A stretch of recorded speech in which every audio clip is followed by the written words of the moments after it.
Okay, how many of you want to build AI agents? Yeah, I like this audience. Pretty cool. So we are going to talk about this, like how we actually went about building AI agents. It's a story about how we did it. And how we did build AI agents in the healthcare industry. For a healthcare industry, we're talking about how did we actually accelerated drug discovery using AI. It's obviously an ongoing process, but how we are doing it is what we're going to talk about. Now, accelerating drug discovery, if you don't understand drug discovery, it's inventing a new medicine. So if somebody has a disease that do not have medicine, if you actually use AI, and if we are able to accelerate the timeline to get that medicine out, what a good use of AI, right? Anybody know how much time it kind of takes to get the medicine out in the world? 10 years, 15 years, right? So for example, if someone is suffering from COVID-19, you always want to take somebody should have that medicine quickly. So we're talking about 2035, 2037, which is insane. But if you use AI, how do we actually accelerate? That's the problem segment we're going to talk about. Let me see if the clicker is working. Yeah. All right, so the agenda that you see right now is, we'll start with the why, the problem statement. Then we'll talk about the what. So you'll understand like the solution that we have built. Then we'll get into the meat of it. Bernice, my colleague here, will take you through how we built it. And my colleague Priya will take you to how we actually productionize, because we're not going to talk about POCs here. We're talking about an application that is actually being used by scientists and researchers to actually accelerate what they're doing. Cool? All right, okay, so let's talk about the problem statement about first, like why actually should we care about it? So what you see on the screen right now is called a funnel, a drug discovery pipeline, right? And you would have seen in the movies, right? When you want to actually do experimentation, the researchers and scientists kind of experiment on rats, rabbits, right? And then they start on like thousands and thousands of compounds, and only one compound comes out, which gets approved and gets into the drug, right?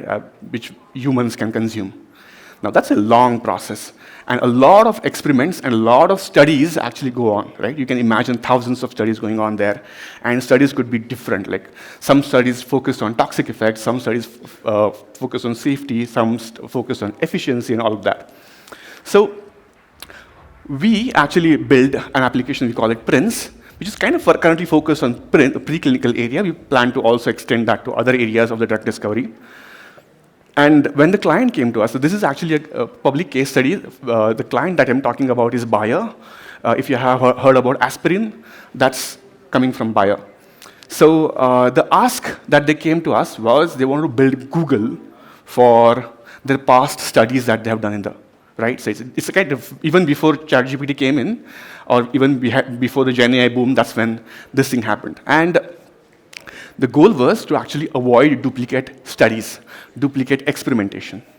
What I mean by that is, let's say if I have done a study, let's say 10 years ago, and Bernice is actually planning to do that study, you know what they used to do?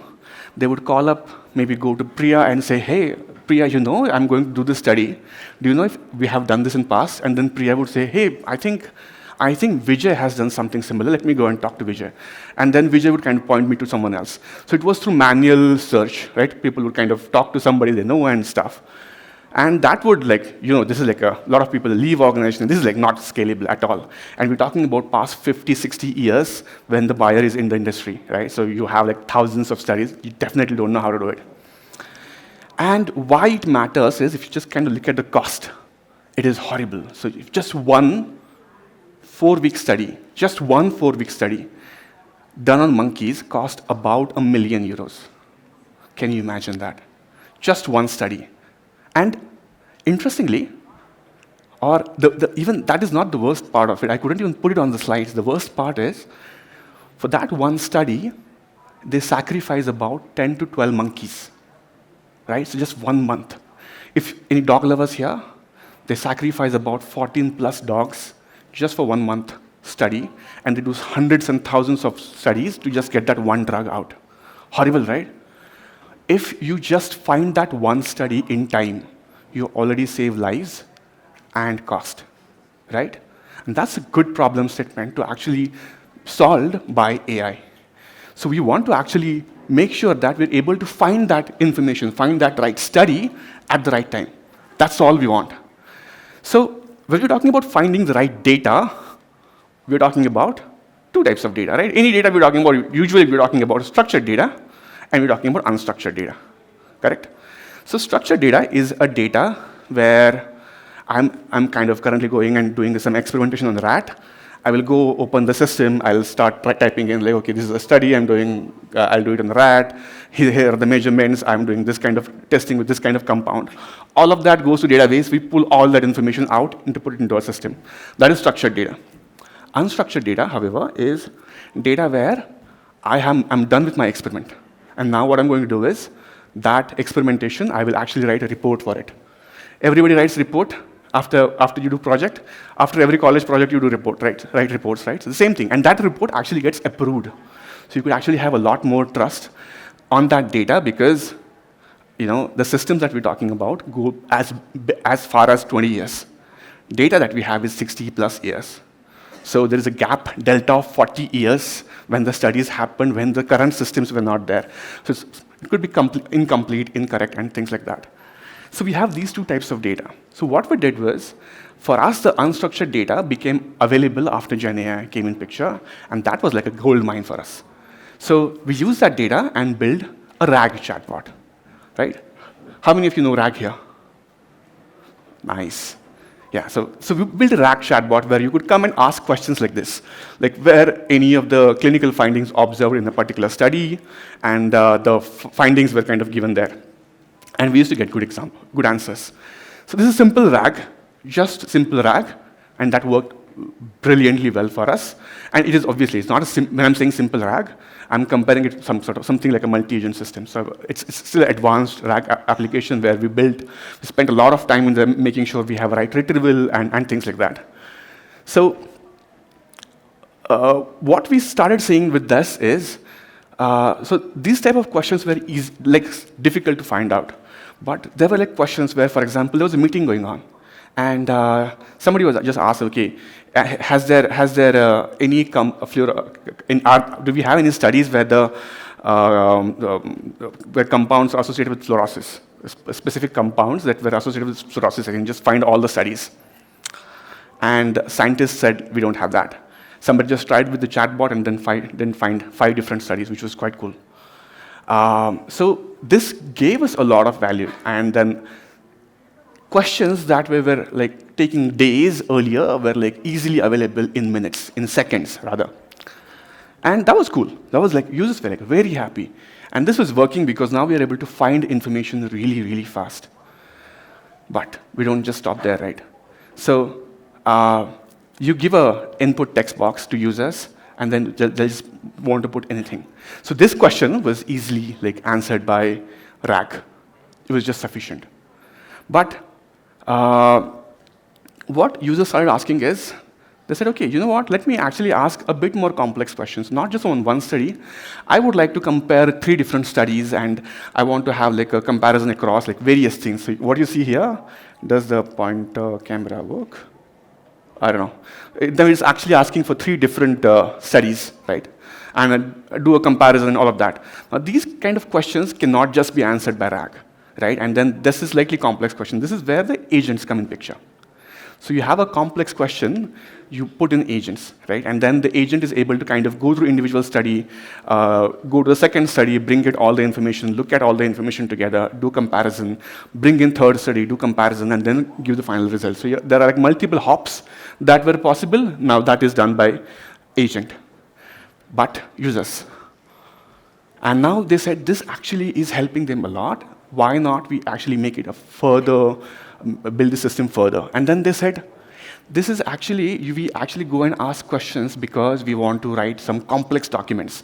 To give you a glimpse of it, one study report I'm talking about, we're talking about 1,000 plus pages of one report. And when they actually do one study, they do 15 plus such experiments. You're talking about 15,000 such reports. And I want to write down and create a specific report that summarizes all of that information, 15,000 pages, into 100-page report, let's say, right? And that's actually, and it's a set template on how I want to write it. And that's what you see right now is kind of a section of that report. So actually, then, if you look at this, right, closely, there are like a lot of different smaller questions that could itself be qualified as complex questions. And you're talking about this is just one section. You can imagine that it is 15, 20 section document. So you have a lot more information to pull in and then organize. And this is where we kind of went ahead and build multi-agent system, because the complexity increases. You want to plan things, you want to reflect on things, right? You want to plan, bring in information, whatever information you have, kind of reflect on it, and things like that. So this is actually a system that will go and dig deeper today. The multi-agent system. We'll not talk about the RAG today, we'll not talk about the single agent, we'll actually talk about single agent. That agent will be called as a research agent that Bernice will take you through. And what you see here is the complexity of your application grows as you move from RAG to multi-agentic system. So always, my recommendation is to always consider this as an evolution. Never start with multi-agent system. I've seen actually people want to write LinkedIn post, and they actually build a multi-agent system for that. Useless. Don't do that. If you need it, then only do it. So the moment you feel that certain complexity is unnecessary, don't add it, because we're talking about a completely non-deterministic system. You ask ChatGPT, hi, it says hello. You ask it hi, it says, hey, hi, how are you? Right? You can't determine the responses that you get. So it's better for you, if you want to actually build trustworthiness, bake in reliability, keep your system as simple as possible.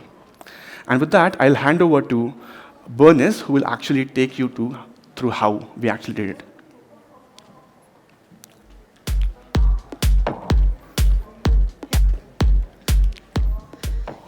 And thank you. I'm Bernice. I'll walk you through how we built Prince and made it into a multi-agentic system.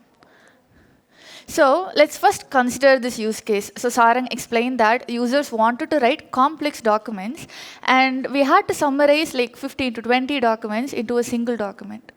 And when the user wants to write one such document, and when they come and ask this request to the chatbot that we have built, we wanted to, we are routing this request to something called as the supervisor.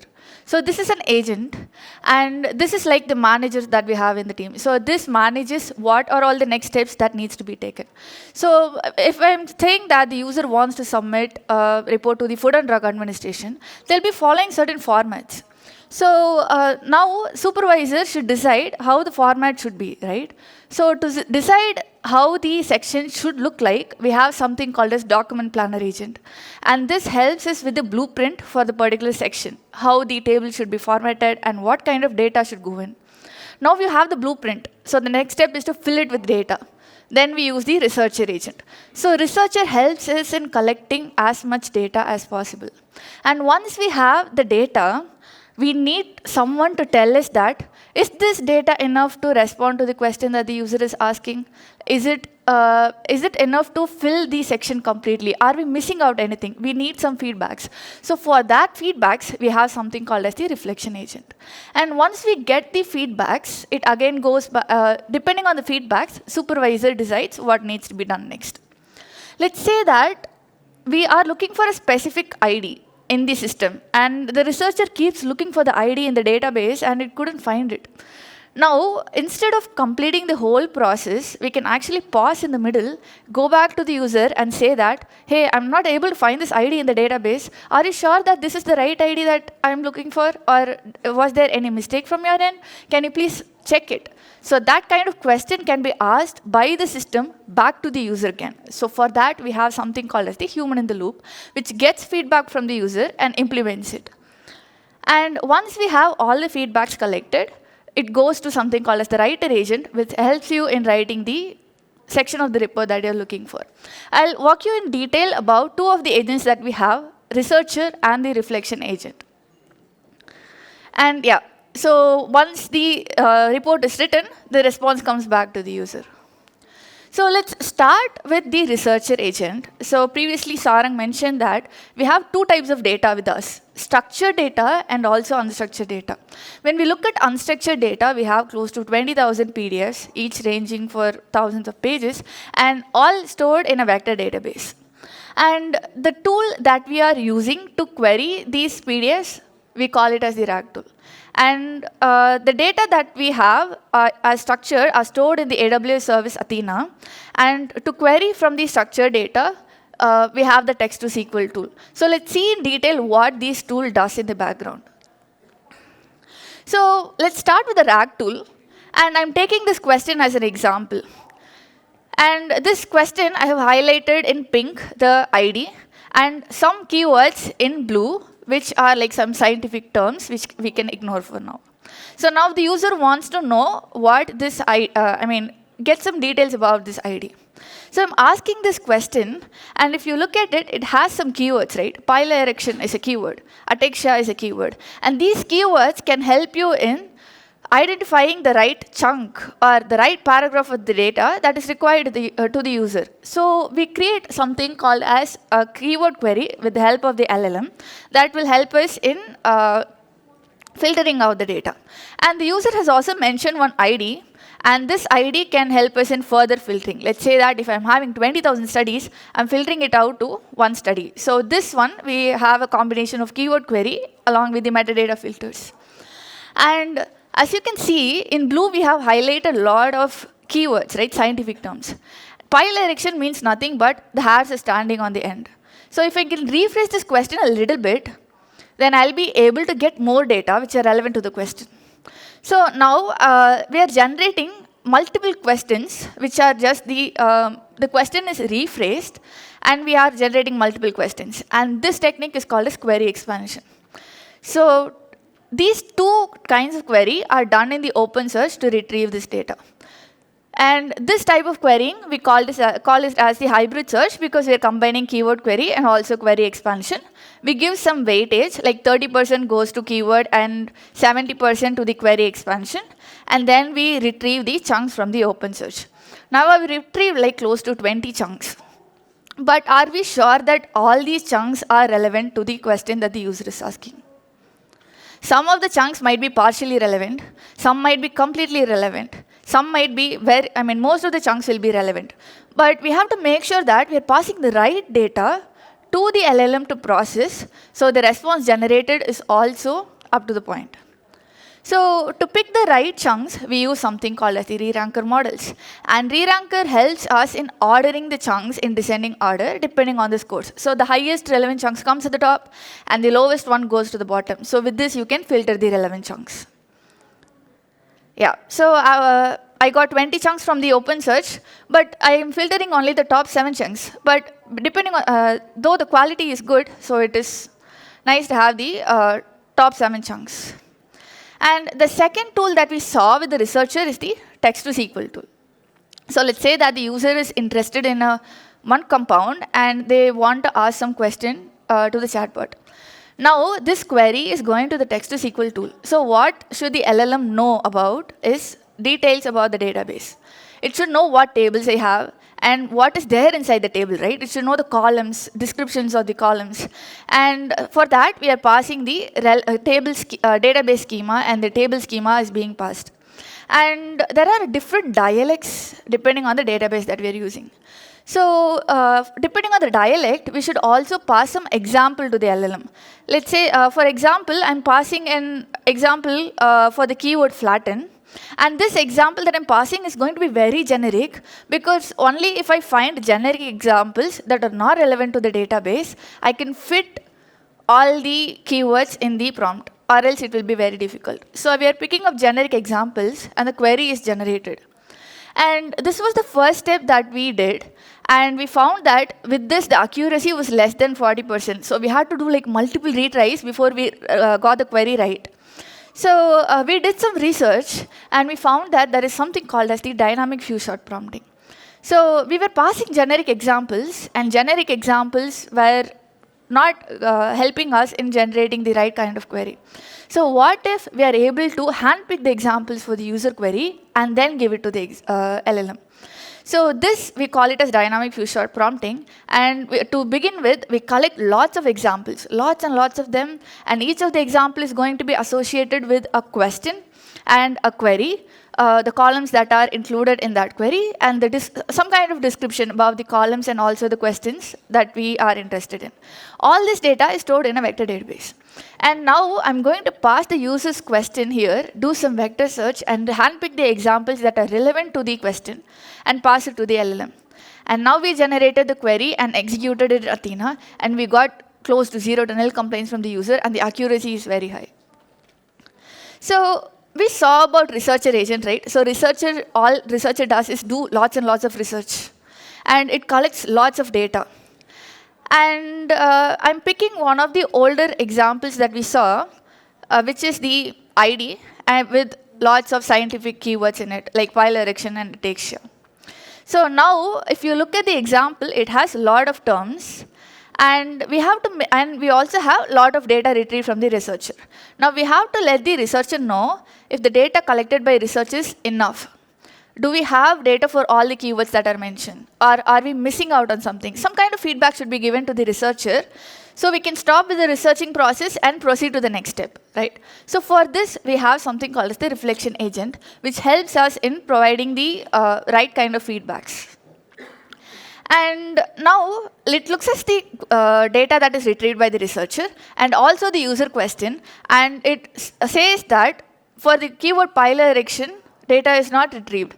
So now it goes back to the researcher, and the researcher will now look for the pile erection keyword. Now this looks like a loop, right? So you can easily get stuck in it. So we have to limit it to k number of times, because the data might not also be available. So you have to limit it to a number of turns, and we have limited it to k. So these are two agents that we have multiple agents in Prince, and I walked you in detail through two of the agents, researcher and reflection. When we look at it, right, when we start with Gen AI, we start with building some POCs. And when we start with POCs, it is very easy to build the POCs. We'll just use the frameworks that are already available in the market. But when we want to productionize it, it will be very difficult. So we'll be facing multiple challenges. So Priya will walk us through how to handle these challenges. All the best. Okay, so now let's talk about how are we going to productionize such a complex agentic workflow, right? So how many of you have already done such kind of things, like, productionized such kind of applications, or even more better? Anyone in the audience? Okay, so building a POC, it would take a 1 day to do it, or even a 1 week. But when you productionize such kind of a workflow, right, it would be very challenging. So how we started is, so our goal was very simple. So get an agent working for our use case. But the moment when we started, running this consistently, we just, the things are starting falling apart. The framework that we chose, that doesn't suits well for our. So what we wanted is, we wanted something with more control in our workflow. So we chose LangGraph, which is an AI agent, which is like with more control over, which is powered by LangChain again. So now we just have some system which is with more control in our hand, and it's kind of a smoother flow with that. And along with that, there are like lot of key aspects that you really need to consider before you moving into a production. So the next comes within first, which is like evaluation, right? So it's not like a normal testing. So what we do with the software testing, right? It would be not normal like that. So if you go and ask something in the chatbot, right? You ask some question, what happens? Like every time it gives you a different type of answer, right? It's not a deterministic one. How do you test it then? So how we started is, we reached out to our SMEs first. So we get some gold standard data set, which means it has the question with the expected answers to it, right? Kind of a ground truth. So we take this and we passed it to a chatbot. So we have chatbot already in place, and we, each and every question which is passed to a chatbot, and now the chatbot could able to now give me an answer, and also along with that it gives me a retrieved context. Now I'll be collating all of these things along with the ground truth and as well as with the question, we'll be passing to an evaluation framework. Here we use a Ragas library to do this. Again, all of these things are like LLM is going to evaluate us. So here, if I talk about this RAG, right, I can split these things into, you can do with the response evals and also with the retrieval evals, like how the retrieved chunks, whether it is relevant to the user question or not, right? So I can split these things and I can do it, right? You can do it in a end-to-end level. And also there is something with the tool level. So we are talking about the agents now. So agent could also call multiple tools in place. So you can evaluate each and every tool, how it is responding, whether it is good or it is something it is missing, right? So this whole pipeline is just for our improvement, right? You get the scores now, it ranges from 0 to 1. Even the 0.6 can be a better, but our goal is to how do we improve this even more better, right?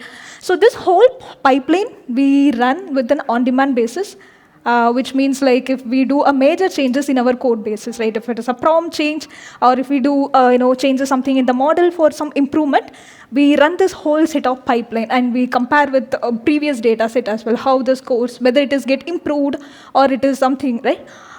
We also have something with the live traffic, which means users are daily using the applications in a daily basis. So we do have this separate pipeline, which will again do the same process and give it as a score. So this all will be monitoring in the LLM monitoring. Here we use a LangFuse to trace everything to there and we visualize everything there. So we recommend, when you start such kind of productionizing or building agentic work, start with evaluation. This will give you a better idea for you to do it. Okay, so building a trust and reliability.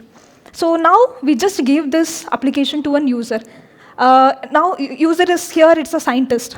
How do you, how do they trust our application? It's a totally black box for them, right? Okay, so now the user is asked some question, right?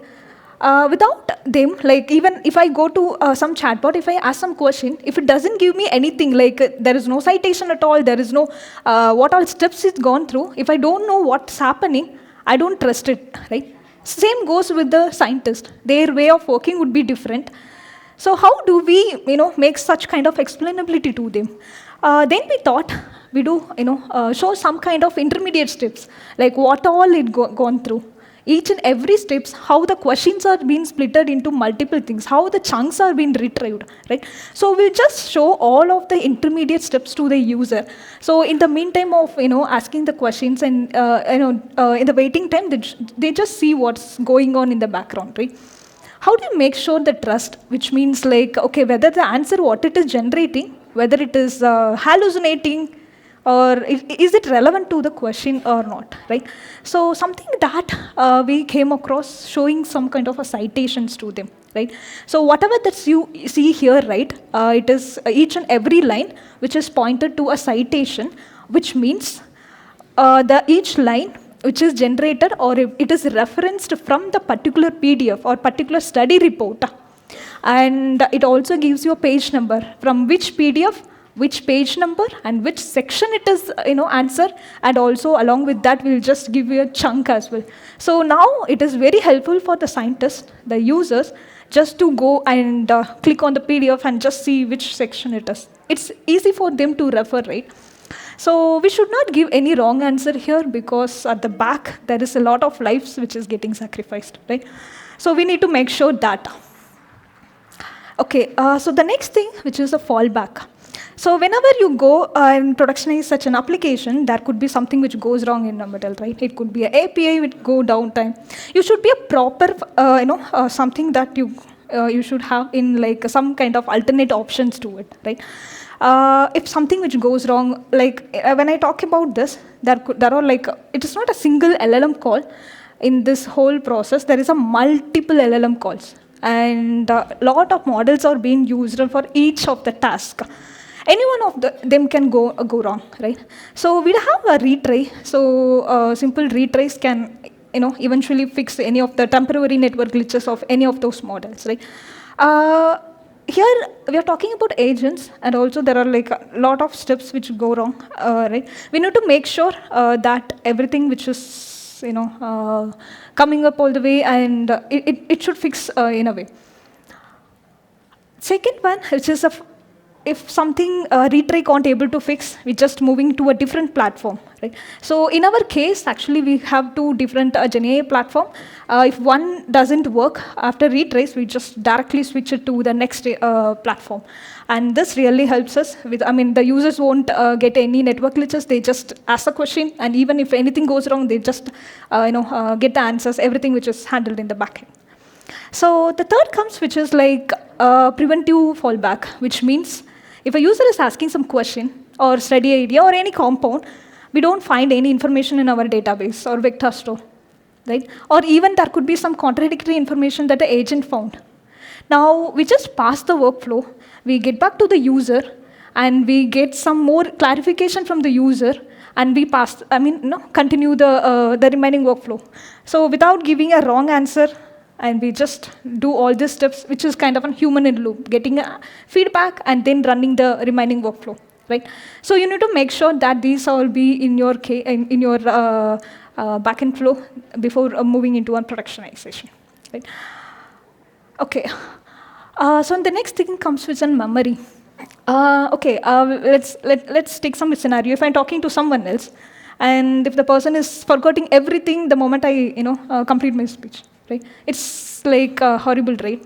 So same comes with an agent. So I have this asking some follow-up question to an agent, but the agent might think, okay, this is like first time I'm interacting with it without a memory, right? But it's really challenging when the agent wanted to decide based on the previous steps, right? So I should be having a proper memory in place. So we have the memory here, and for this we use a short-term memory, which means single session conversations are being stored. I'm talking about the conversation, which is not just about like the chat history. It's morely about what all the decisions that the agent took in the previous steps, right? So there is one fascinating term called context engineering. So how many of you have heard about it? Oh, yeah. Exactly. So it's a fascinating term, which means like you need to pick a right informations to an agent, right? So whatever that we store it to the memory, it's not necessary that everything you need to pass into an agent. You need to pick a right informations, and it actually impact your cost, latency, and what else? Here what we do is we ask a question. It do all, it come across all number of intermediate steps, let's say 20, 30, everything. And when it comes to a follow-up question, right, we just delete all the previous intermediate steps, which is, nothing which is important for the follow-up question. Just the previous user question, and the responses would be much enough for the next questions. So it actually improves the much better in our workflow. So I can't stop here, but there are a lot of aspects like security. You should be having a proper guardrails in place. We couldn't much cover about in this, but you should be very careful in having all of this in your workflow before going into production, right? So I just hand it over to Sarang just to continue with this. Thank you. It's okay. Mic is.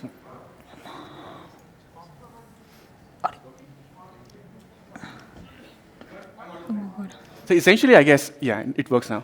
So I think we could just cover kind of a little bit of what we could in the 30 minutes. There's a lot to cover, actually, and then it takes a lot of, but these are the most important aspects of what it takes to kind of go to productionizing. So to talk about the impact, right, I think, so the initial search I talked about, people would kind of just go and then talk about one to other. That reduced by 90%. That was a huge achievement for us. Now, the regulatory report drafting, so the complex prompt I showed earlier, now people can actually write those reports, which earlier used to take a month to just write a draft report. I'm a researcher. That is the last thing I want, to kind of look at 10 different documents and create a report. That you can do, the first draft of that could be done in like minutes now, which is huge. Then there is like third point around like enhanced data accuracy. We did not get time to talk about this, but this is actually pretty cool. So I talked about the structured data problem. We had like, I don't know, data we have of 60 years, but structured data only for last 20 years. For the gap that we have of 40 years, we are actually able to fill it with using unstructured data now. And that used to take like years just for one field. We have 25 plus fields. Now we can do that in days. That is cool. And obviously, the goal was for us was to kind of avoid redundant experiments. We did that, of course, but we did more. And for this effort, we actually got an award from Bayer CEO that you see on the screen for the best technical implementation, which was quite cool.